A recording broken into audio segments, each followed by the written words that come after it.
Just wanted to show how I reuse my soil. It's springtime, so I'm trying to put some nutrients back into it without burning the plants. So I start with a bunch of oyster shell flour to put a bunch of calcium in there. It's right there. It's pretty hard to burn your plants with it. Naturally pHs the soil and provides a lot of calcium, breaks down really slowly so you can keep adding it. Next, I add my feather meal, and I don't put as much as the oyster shell. I probably did like 2 liters, maybe 4 cups or more of the oyster shell. And then with the feather meal, I only did around 1 or 2 cups. This is just for the nitrogen.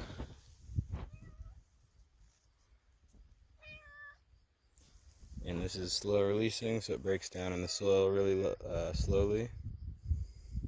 And it's early spring now, so in a month or two it'll start being readily available for the plant. Next, I add my blood meal, 1300. Just a high nitrogen food.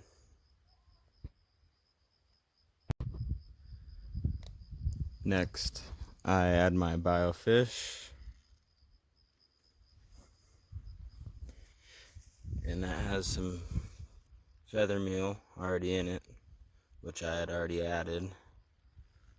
But as you can see, it has the kelp meal in it for rooting, alfalfa meal, fish meal, and some other stuff in there.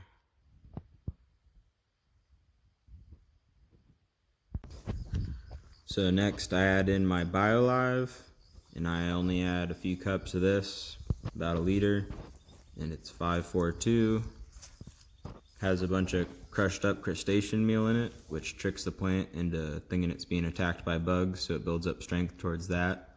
Has a bunch of other stuff in it, alfalfa meal, crab meal, and beneficial microbes as well.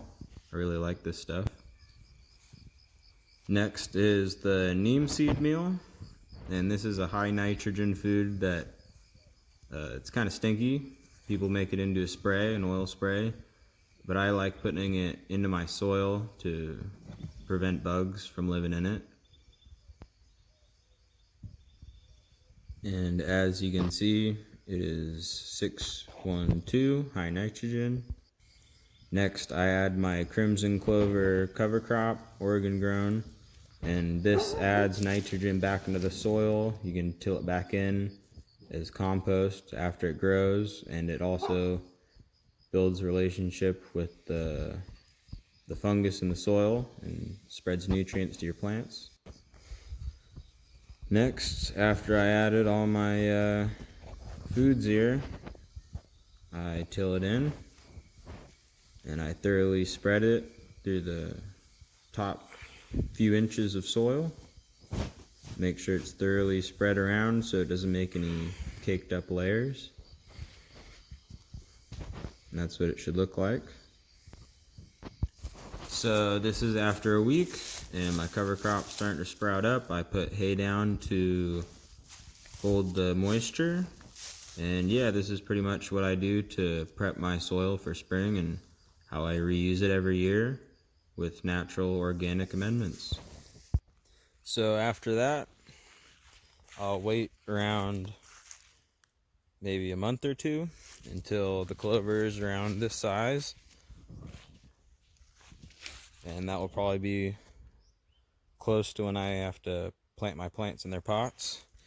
And I will chop all that, let it fall, maybe add a little bit of straw, and then add a bunch of compost on top. So I'm going to have layers, lasagna layers.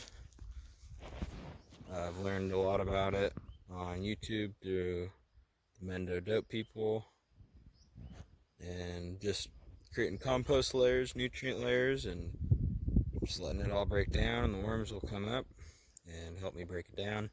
So that's going to be my process in the next couple of months, and then I'll be planting.